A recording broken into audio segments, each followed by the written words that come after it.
Board exam review, algebra, part 6. Umpisahan na natin. Ang topic natin ngayon, matrices and determinants. Matrix is a group of array of numbers. Example, meron tayong matrix A, and that is 3 rows and 2 columns. Ang una mong laging linilista is yung row, tatlo, di ba? At ang pangalawa naman yung column. Laging ganyan yan at di yan pwedeng magkapalit. We have a matrix B, and that is 2 rows and 3 columns. Ganun din ulit. Mauuna lagi ang rows bago ang columns. Pag pinag-plus mo sila, hindi sila pwede. Kasi hindi sila same ng size ng matrix. Magkaiba. Pati minus, hindi rin pwede. But if you times, if you multiply them, pwede sila. Para maging possible ang multiplication ng both matrix, dapat parehas sila ng, kunwari ito, A ang nauna, dapat parehas sila ng, ito, columns niya, and parehas sila ng rows nung pangalawa. At ang resulting size ng matrix nila ay yung nasa labas. Tignan nyo lang yung nasa labas. Ito. 3 by 3 ang size ng matrix. At pag binaliktad mo naman yan, B times the matrix A, pwede pa rin yan. Kasi parehas sila ng row, ang column ng B at ang rows ng A. At ang resulting matrix nila is 2, yung mga nasa labas, 2 by 2. Transpose matrix. Meron tayong matrix A. At ang transpose natin ay, ganito lang yan. Kunin mo to. At ibaba mo. Kunin mo to, ibaba mo. Kunin mo to, ibaba mo. Ito siya, 3, 4, negative 1, 3, 4, negative 1, 5, 2, 3, 5, 2, 3, 1, 4, negative 6, 1, 4, negative 6. Lang. Minor of a matrix. Example, may minor of A, at itong 2 na to is yung rows, at ito namang 3 is your column. Row 2, third column is 3. Ito, ang sinasabi niyang 823. Yung 3. Yan. At ang matrix, ang minor niyan is, yan, ganyan lang. Lilinyan mo lang yan. Lilinyan mo din to. Ito, matitira, yan ang minor. 3, 4, at saka 1, 4.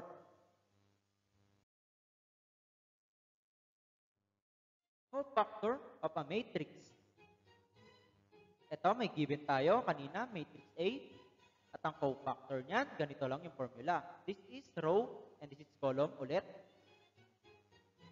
Negative 1 raised to m plus n. Tapos yung minor of kung ano man yung kukunin mo. For example, cofactor of, kanina ulit, A23.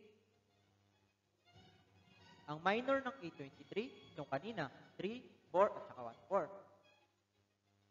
Cofactor of A23 is, ito nga, negative 1, and rows 2, and that's in third column, tapos times mo lang siya sa minor ng A23. And then, ganyan lang, ganyan. At alam natin, kapag down, diagonal down is positive, at pag pataas na ganyan is negative, minus siya, di ba? And then, makukuha natin yung cofactor, which is negative 8. For classical adjoint naman, get all the cofactor from A11 to A33.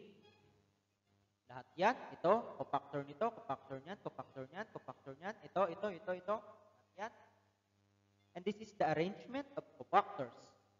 Ayan. Alam natin ang cofactor ng A23 is negative 8. Ayan, kaya nandun siya. And then, ito is A11, A12, and so on and so forth. Para sa classical adjoint is transpose lang siya ng cofactor. Transpose natin is kunin mo to, ibaba mo dyan, di ba? Ayan. Negative 24, 33, 18, at dito siya.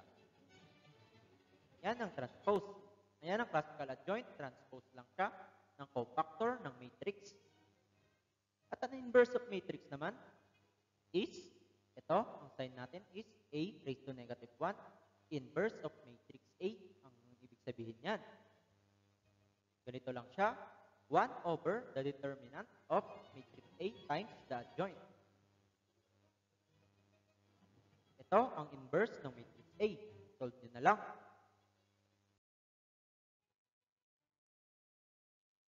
Sa 4x4, matrix naman tayo. May given tayo, matrix A. Sign adaption. Ito, may sign adaption tayo. Ganito lang ang sign adaption. Positive, negative, positive, negative, negative, positive, and so on, so forth. Choose a positive 1 element. Kahit ano dyan, pwedeng ito, pwede rin ito. But we choose this one for just an example. And then, ganun ulit, tinyan mo lang yung mga nakapaligid sa kanya. Tapos, ang gagawin nating method dito, at it is for the easiest, for me, the pivotal element method. Ganito lang, 8. List naman lang, 8 minus 9 times 4. Ito lang, 9 times 4. And then, sa baba niya is 0. 0 times 4 times 3. Minus 4 times 3. And then, dito naman, 1. Ito, 1 to. Minus 4 ulit times negative 9. Dito naman tayo, 0. Ito, 0 is minus 9 times negative 2. Ganun lang.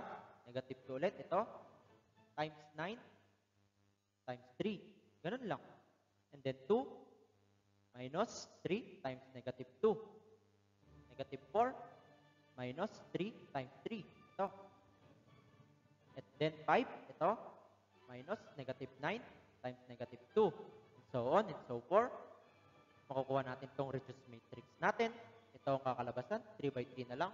Pwede mo na siyang i-punch sa calculator or pwede kang mag-basket method or anything you want. And then, yan ang lalabas. Ang lumabas is, ang pinili nating element is ito, 1, and that is positive. So, no need to change the sign. Ang answer is negative 106.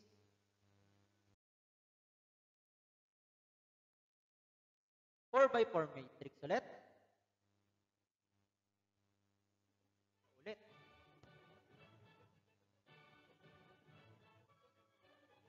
Ay ginamit naman natin dito yung isang positive 1.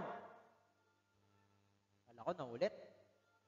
Then, 9 minus negative 9 times 8. So on and so forth.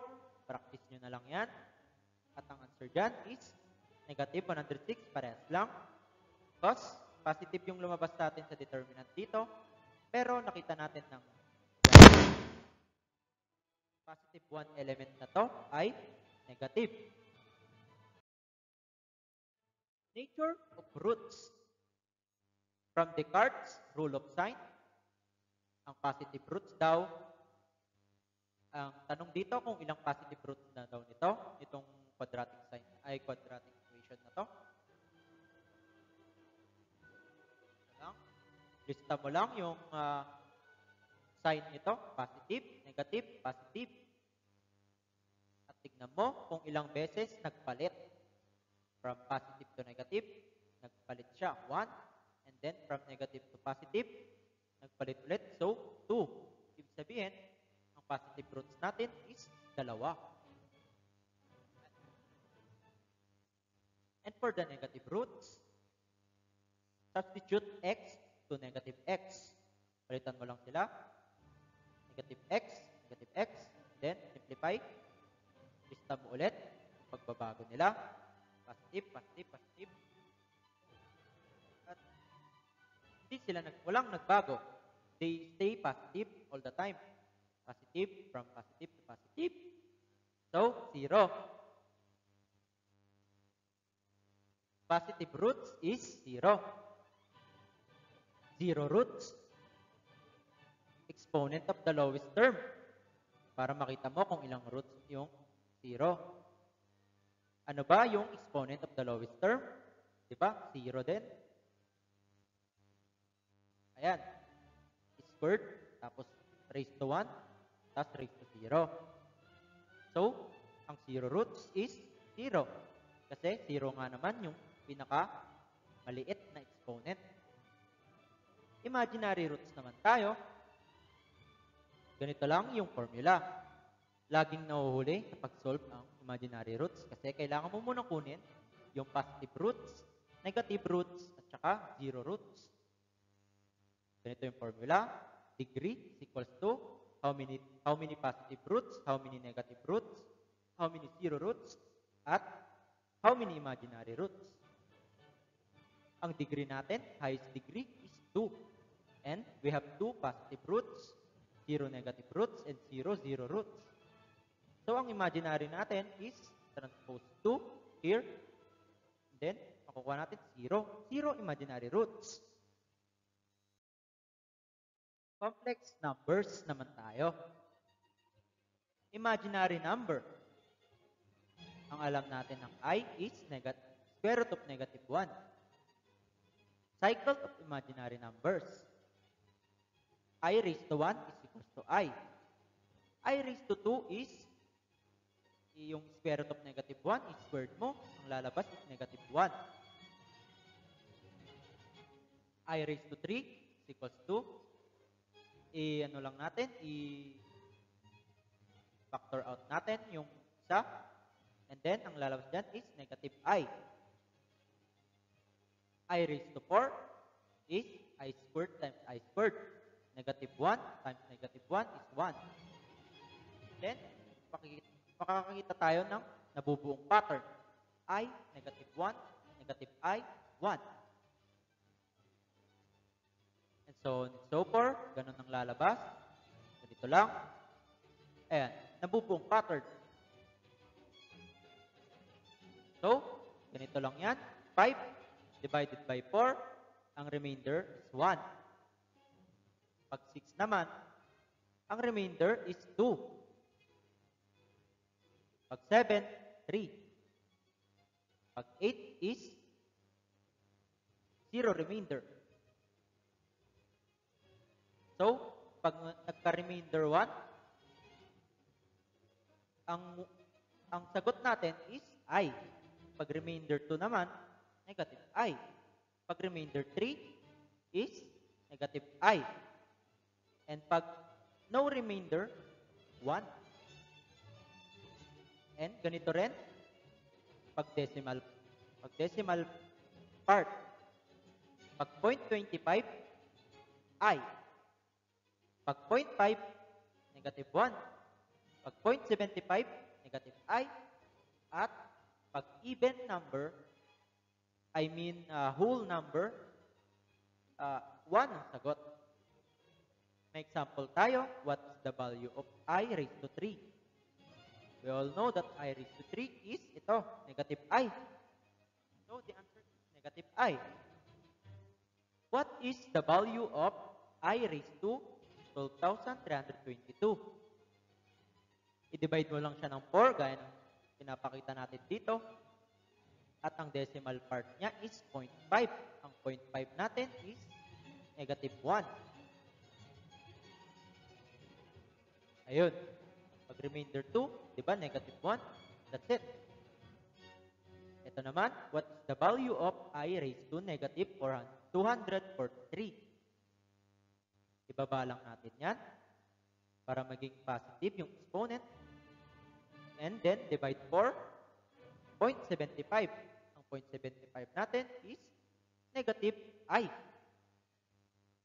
That's it.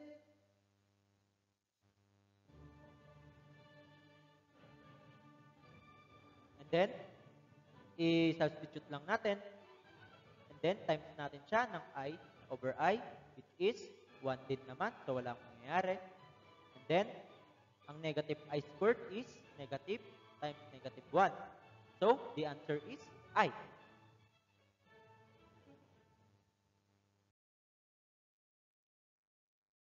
Forms of complex numbers.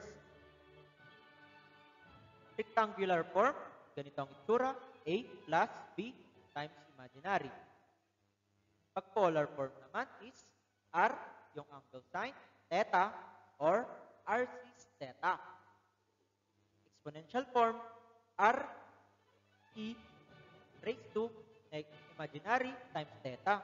And of course, yung theta natin, hindi nakakabit sa trigo function. So, theta is radian. Sample situation.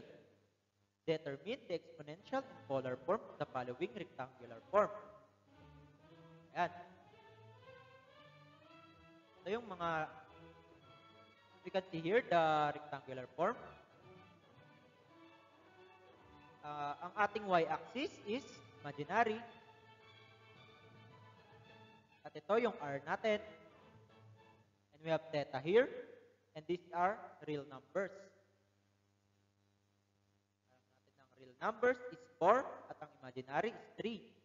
So, 4, I mean 4, I know, 4 ito sa real. Then, we have 3 here. So, ano lang to, magiging right triangle.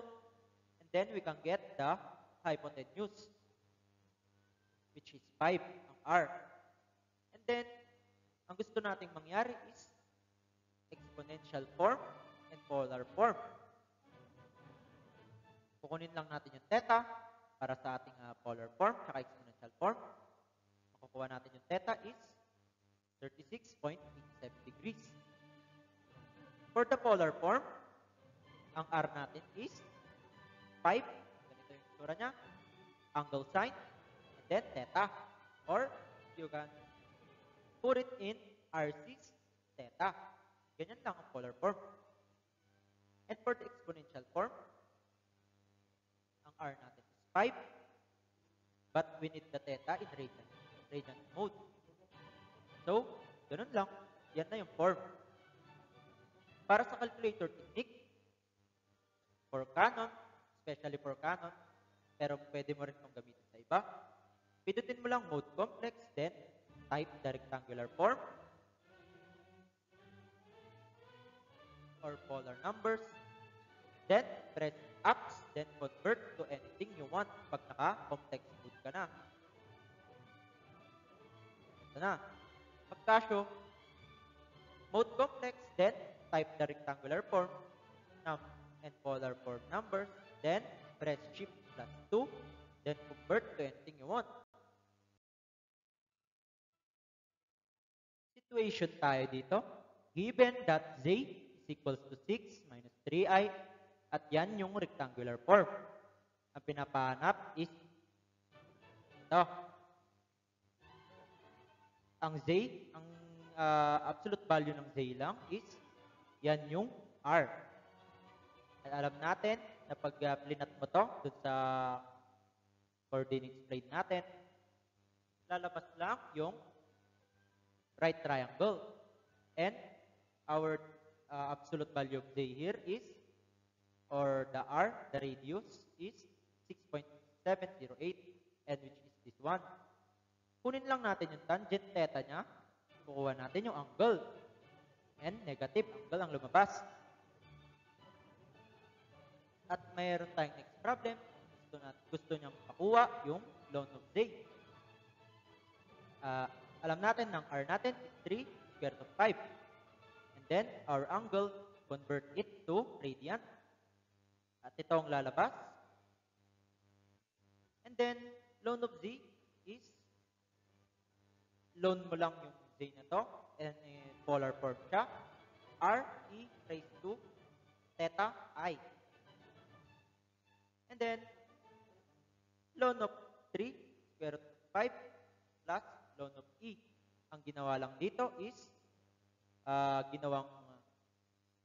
pinag-iwalay lang yung parang logarithm form niya, natural logarithm form.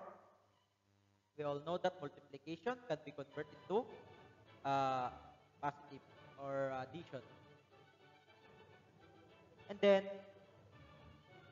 punch mo lang, alam natin ng ln e is, magka-cancel yan at bababa yung ito, exponent nito. Magka-cancel kasi yan. And then, ito, type mo lang sa calculator and then meron ka ng ln of z. Ito naman tayo, determine the ln of -6. Alam, kung ang pagkakaalam mo is pwede i-punch sa calculator yan, nagkakamali ka. Z is equals to -6. Or, you can put it, Z is equals to -6 plus 0i. At ang R natin dito is 6. Theta is always 180 degrees yan. And makakakuha ka ng pi pag kinonvert mo sa radian. And then polar form is R, which is 6, and then E raised to theta times the imaginary. Then, pwede mo pag-iwalayin yan. Gaya nga ng you can put a ln here sa tabi. Then, pwede mo silang pag-iwalayin dahil multiplication sila. Pwede mo silang gawing addition. And then, you'll get that. Ito, pi times i lang to. And this one is ln of 6. Meron naman pinapahanap dito, logarithm of -52 with the base 7. Ang z natin dito is dito -6, this is -52. And you can put it -52 plus 0i. R is positive 52, of course. And our theta ulit is 180. Always 180 yan. At magiging pi pag radian. Polar form, RE raised to theta I. And then, you can put logarithm there. Pwede mong pag-iwalayin. Kasi nga, logarithm loss tayo. And then, ayun. Itong pi I, pwede mong ibabayan, di ba? Sa logarithmic loss. And then, just type it. Yan ang makukuha.